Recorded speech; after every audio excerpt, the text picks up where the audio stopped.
Today, he runs an agency doing $25 million in ARR with around 150 employees. But as the story usually goes, this success didn't come overnight, and it actually started with much more humble beginnings. From not getting paid by one of his first clients, to gaining traction with small monthly retainers on Fiverr, to now running a successful performance marketing agency for SaaS companies, Garrett Mehrguth, CEO of Directive, has learned a forecasting model that's allowed him to scale his agency well beyond those humble beginnings. In today's conversation, he shares the two-part financial forecasting model you need in order to grow your agency, the common mistake agency owners make regarding executive pay, and how to set goals that are meaningful but still attainable for your team. To hear more about those early days as a would-be agency founder, let's start as Garrett shares when an injury dashed his hopes of becoming a pro soccer player. So I was trying to play pro soccer, that's what I wanted to do. I also didn't want to be that delusional athlete who's like 25 and still thinks they're going to make it. You got to sometimes look in the mirror and recognize you're not good enough. I don't know if I was ever good enough. Probably wasn't, in all transparency. But I hurt my knee, so that helped, right? So got my knee injury, and I was like, all right, I guess I'm going to focus on my next thing. If it ain't going to be soccer, I'm like, okay, the odds aren't in my favor. I got to try something different. So I was doing my master's at the time, so I did my degree in 3 years at Azusa Pacific University. My fourth year, I was captain of the soccer team. I was trying to go pro. I hurt my knee, and I was doing my master's. And I was working like 5 or 6 jobs, school, odd jobs, independent contractor, things like that. If you've ever done your MBA, part of it's an internship program. So I wanted to get an internship at a consulting firm. So I applied to the ones I could. And unfortunately, a lot of them have application portals, and Azusa Pacific was not one of their universities that they were including in their list. So I let's just safe to say, I didn't get the job, didn't get the interview. I didn't even get the job at Northwestern Mutual. I apparently am a horrible interviewer. And don't they say anybody can get that Northwestern Mutual job out of college, right? I couldn't even get that job. I don't know. I'm a horrible interviewer. Maybe, I don't know. I'm not something. So I'm like, you know what? Screw it. I'll just do my own thing. And one day they'll have to acquire me or wish they hired me. And so being the genius I am, I started on Fiverr. So I was selling $5 social media calendars. Just trying to honestly figure it out. Like I enjoyed, solving problems. I wanted to be a consultant. I figured I'm always a very simple-minded person, so I was just young. I figured old people had money. They didn't know how the internet worked. I also didn't, by the way. Like, I didn't have social media, really. I didn't have an iPhone until, like, junior year of college. Like, we were still coming up pre a lot of this stuff. So I just kind of went and went on Fiverr and started selling social media calendars and market research. I got a library card. And the library card got me access to SIC codes, and I could export industry data and sell it to people for free. And I was like, this is great. So I got myself to like $1,000 a month on Fiverr. I'll bet my buddy I could do it working 1 hour a day. I can make $1,000 a month on Fiverr. So did a whole little thing, had fun with it. I was like, oh, this is kind of fun. People will like trust me and pay me to do digital marketing. So then I went on GoDaddy, and I was just trying to find whatever I could find that was like a URL, and I found this Directive Consulting. I was like, I'm a very direct person. This will be great. So bought the URL, called my mom and had her help me make a flyer and print it for me because I didn't have enough money. I kind of been on my own since I was 18, frankly. So I didn't have any of that. I never got a loan from no one, never got money from no one, never got money from my parents. But I called my mom. She helped me print the flyers, and I drove around Azusa, California, and handed out flyers to all local businesses. And then the places I went for lunch, I would just bring like the flyer with me. I'd be like, hey, I could help you with your Yelp or your Facebook. You don't have a website, So I got the shawarma shop. It's 2013. And built them a Facebook, print out flyers. I took them to the 24-hour fitness. I put them on cars for him.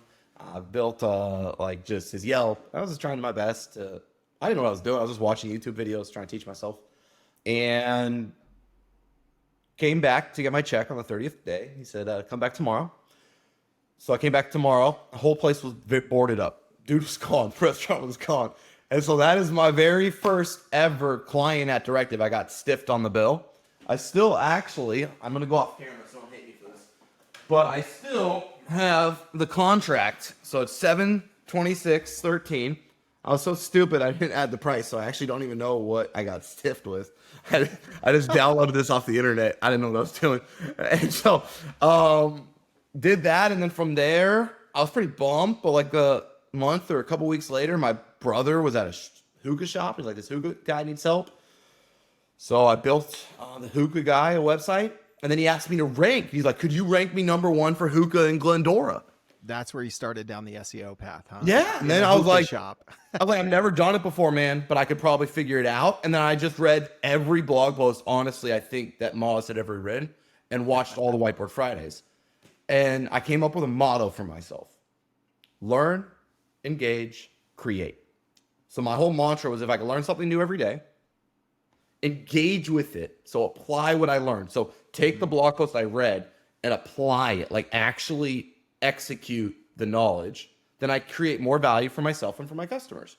And I've just been trying to do that ever since. Yeah. Man, that is so hilarious. I appreciate you, even though, walking off camera, for folks that are just listening to this, you got to check out this episode on YouTube so you can see Garrett pull the contract from the frame. Pro tip got the for grease you stain agency too, founders out there. If you don't have prices on your contract, that's our #1 lesson today, from 21-year-old Garrett, whatever the case might be. But I love that you hung on to that. I love that you framed it. I mean, we're going to get into, I've seen some of the stuff you've been doing around your agency academy for other agency owners, talking about financial modeling and other things that they need to learn. I guess this is also like, it goes way back to being stiffed and having a forecast, so to speak. I'm doing air quotes for folks just listening of, I'm going to get paid X, and then they stiffed you. We're going to go a little bit deeper than that because you have some really great stuff. But to set the stage for some of that and how that has helped you guys spin up new business units that have eclipsed 1 million in ARR in just a couple of months, I want to get to that as well. But tell us a little bit about how your economics background and your role in doing the books, serving as the CFO for many years within the agency, has kind of changed your thinking as an agency founder, and some of the things that has helped you apply to the agency that has helped you go from getting stiffed from your very first client to now, 20 million plus in ARR. Yeah, no. Well, honestly, I think the biggest thing is just the mentality as an agency owner. I had a coach once in soccer who said, be good at everything and great at one thing. And I took that really serious because I think that there's a lot of performance that we do where, as executives, we kind of insult the craft sometimes. Like, we think solutions are so much easier than they are, that we can solve things with an email or a Slack message, or with minimal effort, that we can drive significant revenue or change in our organizations, whether it's to our revenue, to our cost of goods sold, to really our forecast, right? When it comes back to influencing a forecast, what I found was, if I wanted to win at this game, be the best agency owner I could be, take as much market share as I could, build something as large as possible for what my talents and abilities are, then I just have to make sure that my personal development outpaces my ambition, right? And so as long as I'm driven to get better at every aspect, whether it's how do you recruit? What does a recruiting function in an agency look like? What does a finance function in an agency look like? And a lot of people are okay, and I'm not saying this is the right or wrong, both hiring a recruiter, trusting a recruiter, and just not ever buying 20 books on recruiting and trying to have as many phone calls on recruiting and read everything you can and learn everything you can about recruiting. That's always been my mentality, is if I get passionate about something, I try to consume as much information as humanly possible to improve myself in that area, especially if I think that area is going to have economic value to my family or to myself in the coming years. So with that mentality, which I think is the most important part, is just the mentality of the agency owner, that they want to be great at their craft, and not just link building or SEO or paid media, but great at the craft of running an agency. Mm-hmm. Then you have to really pursue knowledge. You have to be passionate about learning and engaging with that information and creating more value for yourself and for your clients. And so parlaying that into finance, and especially into like a forecast, I think what's really important for agencies is to understand that a forecast doesn't have to limit you. So when I first got started, I thought a forecast would limit, because you have to talk about, well, what have you done in the past? I'm like, well, I'm pissed at what I did in the past. I'm very competitive. I don't want to be anchored to the past because the past is not good enough. I'm unsatisfied with the past. So I don't want my future to be a reflection of my past. So I just thought the word forecast was icky because it almost had this sense of complacency, this sense of like the past will be the future and look at our forecast. We're going to grow 20% this year. It's like, I don't want to grow 20% this year. I'm pissed that that's what I did last year. I want to fix that. Right. And so I realized you could have two forecasts. You could have one that we could call a growth forecast that you could set your goals towards. This is what you want to accomplish. And if we accomplish these goals, here's how it affects all the other parts of the business. Because forecasts are important, right? It's important that you understand how you're going to staff future engagements that you're forecasting so that you're able to maintain those engagements with high service level quality and deliverable quality and outcomes for your clients. But you also do need to grow. So it kind of creates this conundrum. And so what I did is I started to run the agency on a growth forecast. So that was a forecast that I would say is, okay, what's reasonable? I did 10 demos last month. I'd like to do 15 this month. Okay, so the growth forecast is going to be 15 demos. Now, privately, with my finance and accounting and executives, we have a baseline forecast that says we did 10 demos. I think we'd probably get to 11 or 12 based off historical month-to-month averages. And if we got to those, would we hire? Would we need to fire? Would we need to downsize, increase our size? And that became a kind of our source of truth, but it wasn't what we based our goals on. And that allowed me to rationalize this concept of anchoring my future performance to my past performance while also being dissatisfied with what had happened in the past, if that makes any sense. I love that you called the forecast icky, and not for the same reason a lot of agency owners might say is like, oh, I just get bored to tears with finance topics and those sorts of things. But I think I've heard you say this before, like one of the big keys to your success has always been a bit discontent with the past, a little bit dissatisfied, right? And I hear you saying that here as well. And I like this idea of a growth forecast and a baseline forecast, because the other thing with some agency owners is they're so darn optimistic. Otherwise, they wouldn't go down this path, right? If you're listening to this, you have a bit of optimism of we can do this, and you can kind of shoot yourself in the foot by saying, hey, here's the growth forecast, right? Without having that baseline that's kind of based in reality and some historicals. And so what I like about this is it gives that agency owner room to play with and a kind of a safety net while pushing themselves and their team to something without saying, hey guys, if we don't hit this, we're going to have to lay half the people off for something, terrible like that, right? Yeah, the baseline, right? If you miss the baseline, you're going to have cash absorption. Mm-hmm. You're going to essentially not have the bookings and revenue needed to support your headcount and your cost of goods sold. And then conversely, if you exceed the forecast, you'll have account attrition because you won't have the labor required to properly serve, and you'll have employee attrition because you're going to burn them out. And so you have to really understand it all. What we did over the years to maintain gross margin, I'm a huge proponent of gross margin. I think the biggest mistake agency owners make is that they focus on EBITDA before they understand how EBITDA works. Okay? Tell me so what in you the mean by agency that. game, yeah, you're not going to have more than 40% EBITDA.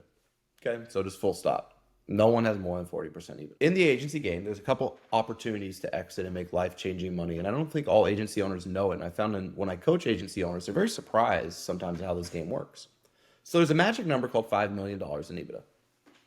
At $5 million in EBITDA, as an agency owner, you can become a platform company. That means you sell to private equity. They ask you to roll over 40% back into their investment, and they're going to pay you 60%. You're then able to take 60% of that, and at $5 million, you'll trade anywhere between 8 and even all the way up to 15x. Most likely, you'll trade at 10 to 12x. So you will make $50 million to $75 million, give or take, on $5 million EBITDA. You'll then get 60% of that. You'll roll 40% back into the private equity group because their goal is to sell you in 3 to 5 years to another private equity group.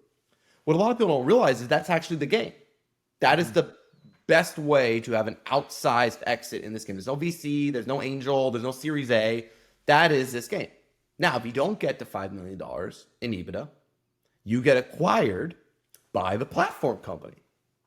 So you get acquired by the person that had $5 million in EBITDA or by what's called a strategic. a holdco, a publicly traded, a Dentsu Aegis, an Omnicom, one of those, S4, etc. So my point being is those are kind of your two options. You sell to another agency or you sell to a private equity group. Well, a lot of people focus on EBITDA, but it creates the wrong behavior if you focus on it too early, because EBITDA is a function of total available top line revenue. And if the maximum capacity is 40%, then you can't get to $5 million EBITDA if you don't have enough top line revenue. Now, here's why it's a problem. Is if the owners pay themselves off EBITDA, if the owners focus on EBITDA too early, the partners, then they are always too afraid to reinvest their own personal capital back into the organization and grow. So one of the tricks to Directive is my partner and I have actually paid ourselves a percent of top line revenue for 10 years straight. Because more money, more problems cannot be truer in the agency game. And there's usually two partners. There's an operational partner and there's a new business partner. Well, if the operational partner, and you're growing the agency by reinvesting all the EBITDA back into advertising, sales, marketing, growth, product launches, service expansion, etc., they're always working, but they're not making any money because they can't. So what they do is they stop investing in the agency because they need to pay themselves off the EBITDA. And then they never get enough top line revenue to ever get an outsized exit. So it's actually the biggest problem in why agencies don't grow today is they pay themselves off EBITDA before they ever had enough top line revenue to have enough EBITDA to have an actual strong exit. Does that make sense?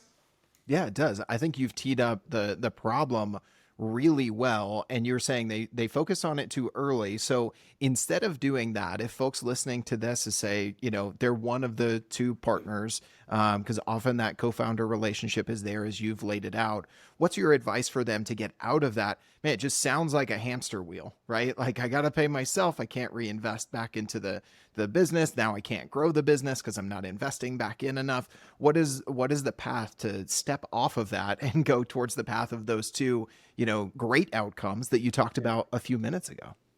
Deep discipline and delayed gratification. I think that my partner and I have taken two bonuses in 10 years. If we want to make more money, we sure as hell better earn it. We need to grow the business. No cheating. No tricks. Just because you own the business and we don't have any outside investors and we bootstrapped it doesn't mean that it's a piggy bank to pay for our lives. It's an organization. It's a deep organization that has a responsibility to pay for other people's lives, not our own. If we want to make more money, we need to grow the agency. So that's first and foremost. But to get practical, I'd say 15 million. So I ran Directive on essentially less than 5% EBITDA for as long as I can remember until essentially we got to around $20 million in revenue. And then we kind of started to focus more on how we're going to get to EBITDA. Now, the key is while you're growing is you keep your cost of goods sold constant. So what I really focus on is a gross margin of the floor 50 and at the ceiling 60, give or take. And what you're looking at is you want it around a 96% monthly recurring revenue retention rate. Okay, so 96% MRR is what the money folks in the industry are looking for when they say, what's a great agency? And they ideally have net revenue retention of over 100%.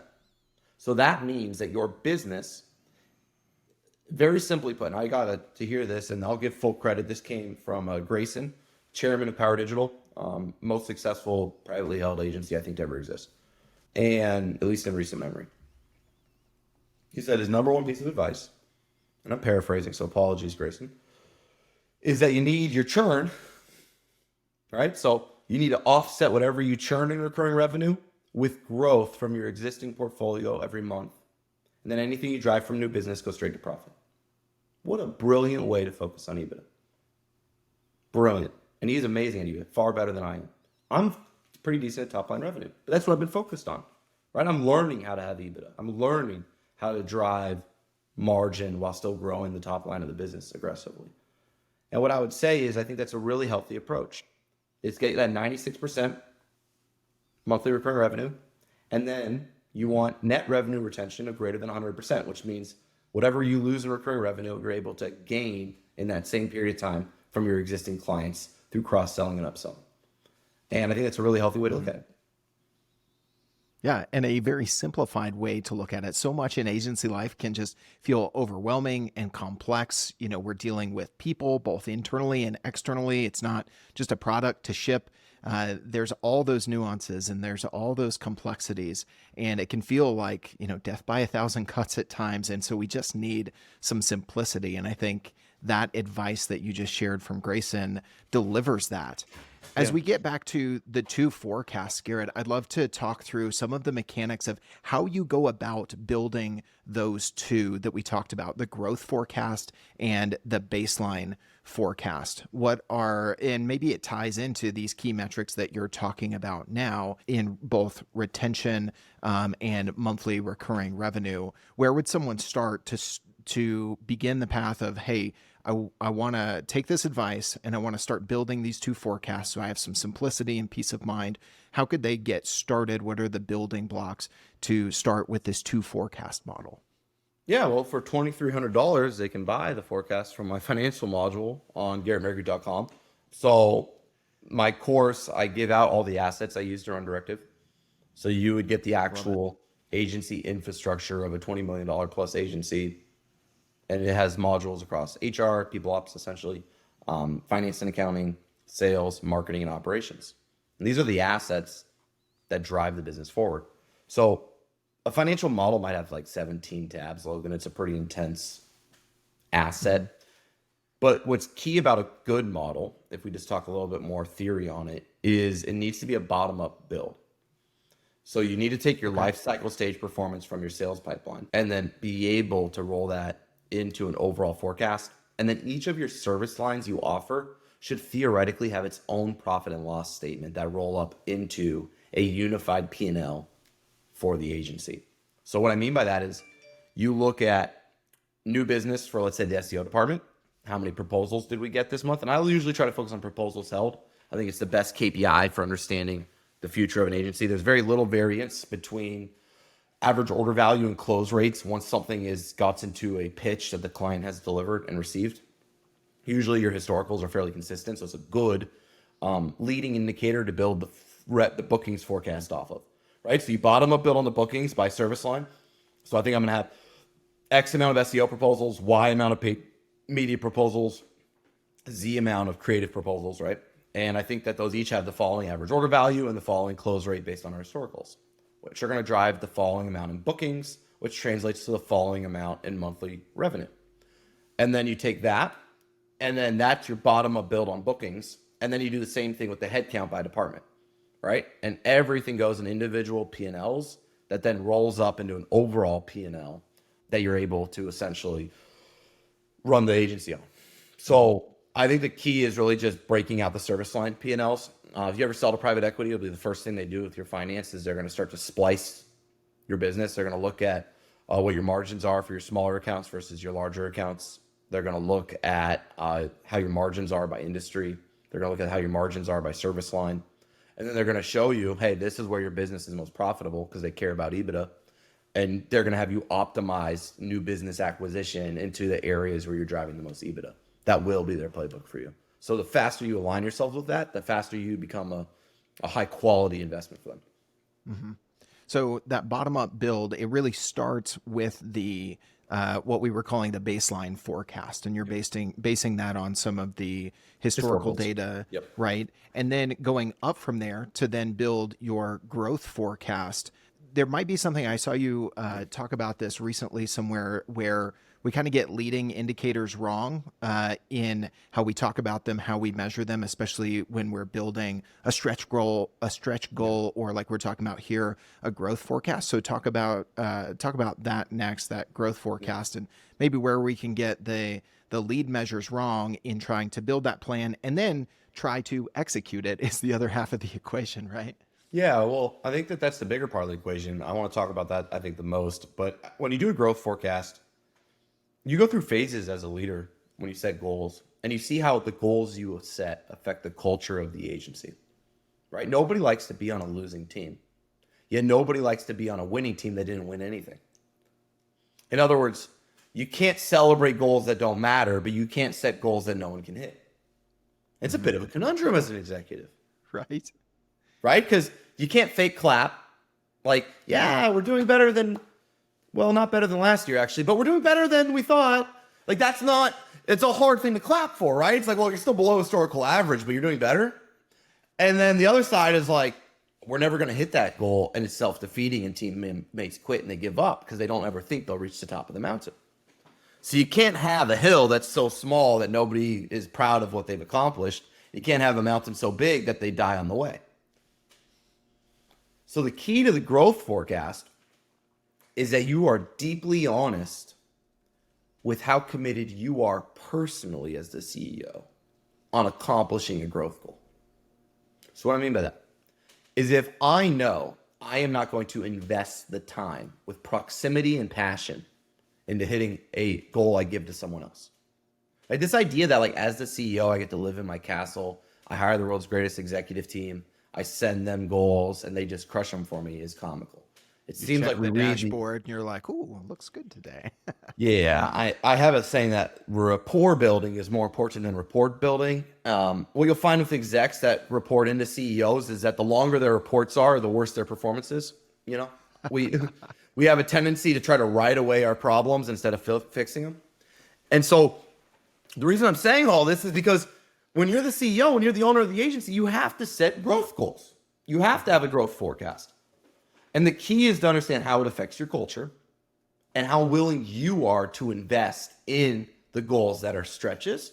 Because if you aren't there with proximity and passion, you probably won't hit it and you'll fail. But this goes kind of that startups business unit that Directive launched really successfully. If you have proximity and passion, then you can set wild goals and knock it out in the park. But if you kind of put a goal in a corner, you put baby in a corner, the goal doesn't get itself magically out of the corner. It stays there underperforming, and eventually you have to solve it. So don't set stretch goals for parts of the business that you have no intention in that time period of personally involving yourself with.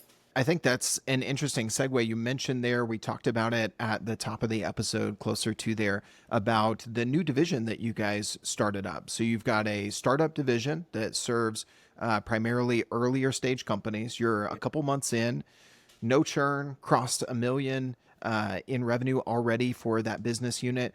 Talk to us maybe a little bit about how some of the principles we've been talking about here applied to that and what that looked like in this situation to achieve some of that pretty phenomenal growth and some great directional achievement that we're already seeing there. Yeah, and the revenue is still doubling. I think it's going to get to 2 million in ARR within 3 to 4 months, which is cool. That's awesome. Yeah, we're getting great customer satisfaction scores. Definitely something everybody should be measuring. Customer satisfaction is really healthy because it creates this like a qualitative KPI that is quantitative, but it's like a qualitative measurement that you can pair next to that 96% MRR. Because you can see like, okay, there could be bad macroeconomic times. Like Directive only serves B2B SaaS companies right now. Well, B2B SaaS is in the dumps, right? Almost every one of my point of contacts got let go or fired. Almost every one of their budgets got cut by 50%. There's a lot of turmoil. There's a lot of transition. It's a very difficult time in that industry. The industry will be fine. It runs on greed and debt. It ain't going anywhere, okay? And there's amazing products that are coming out that are going to be very successful. And there's going to be wealthy people and funds that want to invest in those products. We're just going through a natural cycle that every industry goes through. Now, I've tried to go up market for 10 years straight. When you start on Fiverr, pretty easy to go up market because you start with $5. So everything's up. From those humble beginnings with that contract you got stiffed on with no price on it. We talked about it. We were $400 a month for a while. We were $4K a month, $2K, $3K a month. You know, we were always proud of our like the value we were creating, and we just tried to earn our prices. You know, the way you earn a price, you get to work with bigger people, bigger organizations who have more leverage to create from your advice. In other words, you can only charge as much as someone else is to create value from your advice. So you have to either have unreal advice. By the way, none of us marketers are actually that good. Okay, when we get bad products, we fail. When we get good products, we succeed. None of us are that special. I do all the marketing for Gong and I look like a god, and I do all the marketing for a company you never heard of and I have a hard time. Doesn't mean you can't figure it out, but it's the kind of how it goes in life. And you get to that sense of maturity if you really want to own and honor this craft of marketing, which is you really only are as good as a consultant as your clients. Okay? You aren't some magical wizard or guru or ninja that can solve your clients' problems, but you can deeply partner, honor, and support them, and then leverage your expertise in your craft to improve their outcomes. But there's limitations. So you always have to try to go get the types of clients that can get the most leverage off your advice because they have the most price elasticity, and you can charge them more because they are able to monetize your advice more. Okay? So I've always tried to do that, right? Earn those bigger engagements where my advice and its impact creates more economic value for my clients so I can raise my prices. Now, when the SaaS industry kind of collapsed a bit, frankly, in the last 12 to 24 months, Silicon Valley Bank in March of 2023 was a kind of a tipping point. We had to lower our rates, but I didn't want to drastically increase capacity because humans can only do good work if they have enough time. Okay. There's no lazy people. There's just people who don't have enough time to do great work. If you're good at having a good culture, good at hiring the right type of people, people do want to work hard. People do want to do great work. And when they get in a culture of hard workers where everyone is really committed to their craft and their career and they want to be great, I don't have to worry about hard work at Directive. I have the hardest working team in the agency world. I wanted to make sure they had enough time to do the kind of marketing that they're proud of, because that's how you retain clients. That's how you build a reputation. That's how you grow. So what we did is we built a very scoped down offering with month-to-month terms. Traditionally, Directive's 12-month contracts, no out clauses. So we're pretty tough on that.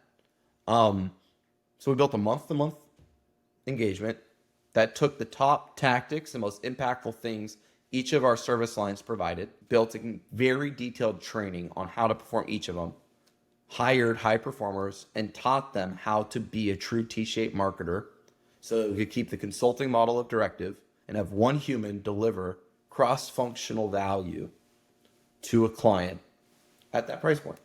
It's proven to be awesome. The industry likes the flexible terms. They like the tight packaging.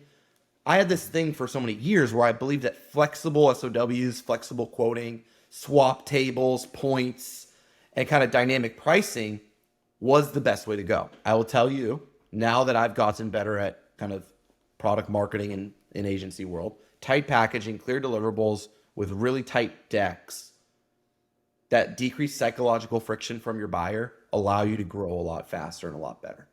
And so we have a very tight startup pitch deck. We only do it for B2B SaaS. We've got great case studies and examples of the success. It's a deliverable they need based off of 10 to 12 hours a day of living in the industry. And it resonates. And there is true product market fit on this offering. And that's why it's growing so well. It's just, you see the pitch and you're like, oh, sold. When can I start? And if you can get your service that tight, that's the dream. Yeah, absolutely. It reminds me of a conversation. I think we might both be connected with him, Sam Shepler over at Testimonial Hero. Yeah. He was on the show previously and talking about their journey to really get tight and productize their service within the agency. We'll link to that in the episode description here, along with Garrett's Agency Academy course that he mentioned earlier.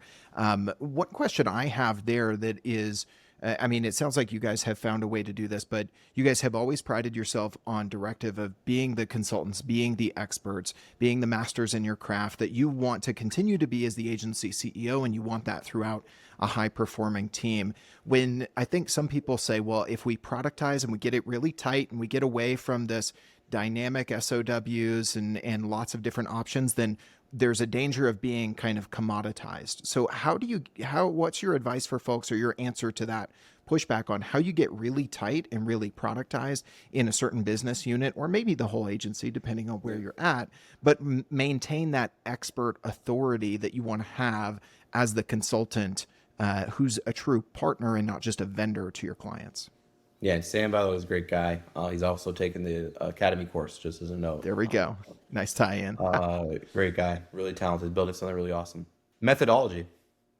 So I think what we always, not everybody, but I'd say like 99% of agencies, and myself included for so long, I didn't know it. I never worked for nobody, so I just kind of have to learn on the go and just try to do my best to figure out what the agencies that are ahead of me have done and really decipher it and really understand, okay, why did that work for them? And how could I apply it to me? And, how did I get the time around? A lot of times it's like calling those CEOs, like, hey, man, will you mentor me? Like, you built what I want to get to, and I just want to learn. Like, can you coach me? And I've had amazing coaches myself, frankly, over the years that have helped me get from each kind of milestone to the next, and really let them into my heart, let them into my emotion, let them into what my vision is and what my struggles are. And I've found a ton of value from hiring coaches that are ahead of where you're trying to get to. But methodology, man, methodology. I have a saying that in the agency game, people will only pay you more for different, not for better. And it's almost impossible to convince someone you're better, and it's exceptionally easy to convince someone you're different. So I always want to be selling oranges if everybody else is selling apples. I don't want to tell you that I've got a better apple than the other guy's apple. I want to tell you that I've got an orange and he's got an apple. And if you like oranges, that's great. I'm just not an apple. That's what people want. And so the key to all of your pricing and your packaging is that it's methodology based. So what our startup package is it's a scoped down version of our customer generation methodology. Mm-hmm. It's not a random thing. It's all unified into how we believe that B2B SaaS organizations should grow from performance marketing. We have real beliefs on what it means to advertise on LinkedIn. Mm-hmm. We never want to use LinkedIn's data. We only want to use manually verified data that we get from your customers that we then enrich, understand, model out, and then find other companies that match your exact ICP. But we have really strong opinions. If you don't want our opinions, that's fine. Hire an in-house team. But we got to remember why we exist as agencies. We exist for our methodology, our differentiation, our opinions, and our insights that we get from servicing multiple people in a certain industry. That's how you derive expertise. So we have to make sure that we are able to articulate our expertise in the form of a methodology and then package that methodology into buyable services. And if you're able to do that, your agency is able to grow pretty quickly.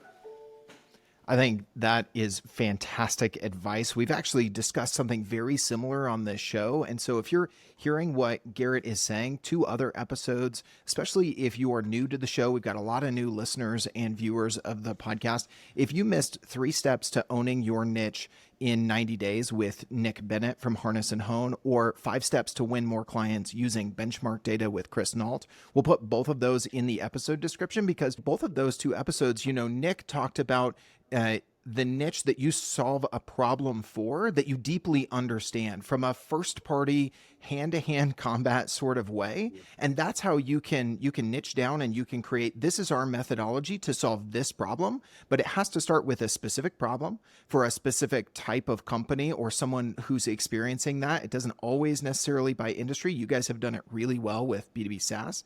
And then Chris Nault echoed something that you were just talking about there, Garrett, in when clients are saying, well, what kind of results can I expect? Not just case study, but hey, we understand this works, this doesn't. We understand that of these 50 clients, here's kind of the average, and using that benchmark data that you can speak to with confidence and not just saying, well, LinkedIn's latest report says this or that, because that doesn't instill any sort of confidence. I think those are 2 great follow-ups to the advice that you're giving here to get tight, to productize those services, but not commoditize yourself. So great advice. I think it's time for us to transition into our Fast 5 and our good shout as we round out the conversation today. Garrett, you ready for our rapid fire round, our Fast 5 here on Agency Life?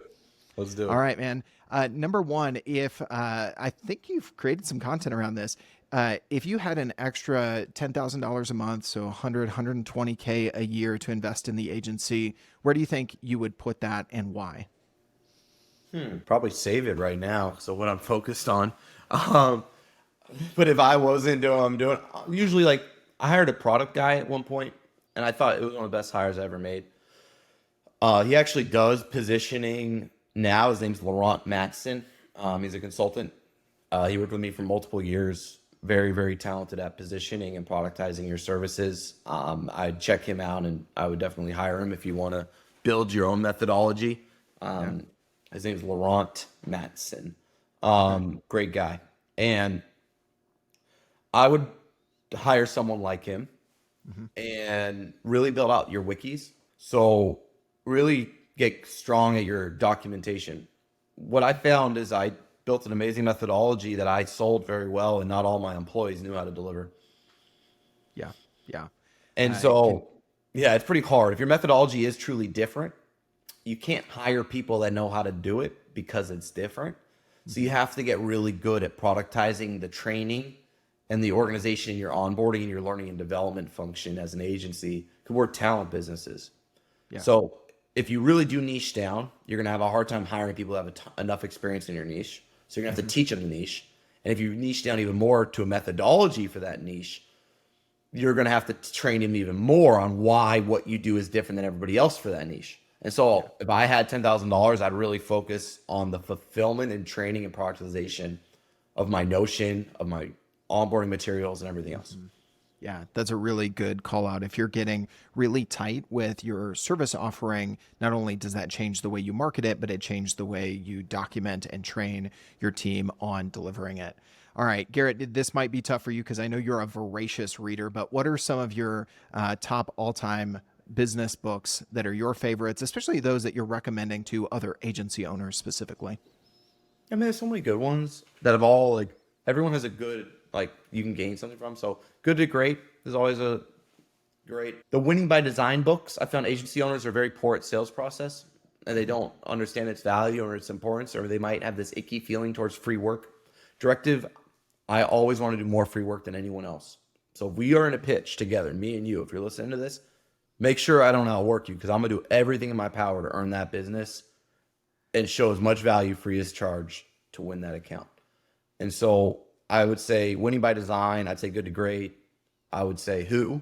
Another thing agencies are very poor at is a strong interview and recruiting process of how they top grade and onboard new individuals. As a talent business, it's a critical function. So Who is an amazing book that you can read and directly apply.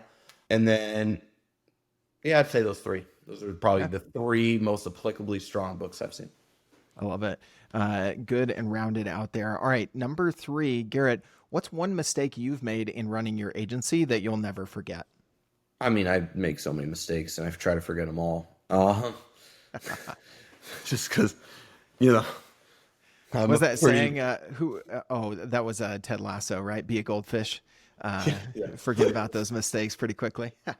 Oh, man. No, I would say a pretty big mistake that I learned was that very first one, which was, you can't do it. Like, we work with Snapchat, Uber, AWS, a lot of those, Allstate. I don't get to, like, do this with them, but get paid before your kickoff call. So, cash is king in the agency game. Most of us are bootstrapped or have minimal funding. There's not like a bunch of angel investors or VC for us. And debt's really hard to procure because we don't have any tangible assets. So we are in a very cash heavy environment. And if you go back to my advice on that 5% EBITDA, I did that after I had 3 months runway. So once I built 3 months runway in cash, then I just put it into 5% EBITDA. Then I barely paid any taxes, and I just reinvest everything into sales and marketing to grow top line revenue. Side note. Yeah. But I think that's a healthy insight, because it goes to this point of, like, with the cash, it's just you gotta focus there and just build it. Does that make any sense? Yeah, I've heard a lot of agency consultants and a lot of agency owners, both current and past, on this show talk about the fact that you shouldn't be the bank for your publicly funded or investment heavy clients who have the cash and you don't. Right? Cash is king. So don't set yourself up to be your client's bank. I think Drew McClellan from AMI said that in one of our previous webinars. All right, number 4 and 5 to round it out, Garrett, two sides of the same coin. Number 4, what do you think is the hardest part about agency life? And then number 5, what do you think is the best part to end our Fast 5 on a high note? I think one of the hardest parts about agency life, it's not just for the owner, I think it's for everyone, is clients manage us with a sense of deep dissatisfaction. What do you mean by that? And so I think for a lot of people, when they start the agency game, they can connect their own opinion of their success and their value to what their clients say about them. And so I'd say that's one of the hardest parts, especially as like a consultant, for your teammates, for your employees, for the people who are really on the front lines for you, working with those clients every day, is you can crush it for somebody, be up 200% to goal, and they'll be like, oh, that's amazing. What's next? Because they manage us with a whip. Now, I do think the best point of contacts have a whip, but they have a nice, firm hug, too, if that makes sense. And I think that's always the best in leadership. I'm still trying to develop those same empathetic skills alongside the drive and competitive spirit that can foster both. And that's something I'm trying to personally grow in. Yeah. But I would say that probably is one of the hardest parts, is that a lot of times you get into the agency, at least hopefully, because you love helping people and you like to have an impact on their lives. Like, I know that's where my biggest passion, and that's the good part of the agency, is when I see someone like Laurent Matson have success with this positioning, when you get to see someone leave your organization, you go get their dream job. Because not everybody's going to be at your agency forever, right? So how can you be a stepping stone and celebrate your alumni, and when people go in-house or if they go to another agency, and the impact you can have on the industry and the craft of marketing and on those people's lives. So I'd say the most fun part is the fact that in a people business, like an agency, is you get to do life and relationship with your people and be a part of their professional journey. Even if you have to let them go, something happens, there is a way to still honor, love, and support everyone you work with and build a community of people that are having an impact in the marketing world, in their personal life, and in their professional realm. Absolutely. I've seen, just kind of looking at the Directive story, a lot of folks that have been with you a long time, some folks that were with you for a long time and have launched into other things that still there's a great relationship there from what I can see, and some of the people I know who have been on your team. So I love the way that you guys are doing that. And I do think it's one of the best parts about agency life. All right, to wrap things up, Garrett, we want to give you the chance to give someone a shout out who's impacted your journey in agency life. Could be personal, could be someone you've worked with, family, or someone who's kind of mentored you from afar digitally or something like that. Who do you want to give a shout out to today? I already gave a shout out to Grayson because he's been helpful in my life. But Andreas Roll was a coach I had when we were at about $6 million, and he really taught me how to run a bigger agency. So shout out Andreas, appreciate it. Awesome. All right, Garrett, for anybody listening to this who's interested in maybe your Agency Academy course or connecting with you, following along with some of your content, what's the best way for them to reach out, find more, and stay connected? Yeah, I've got GarrettMehrguth.com, my website. You can fill out the form.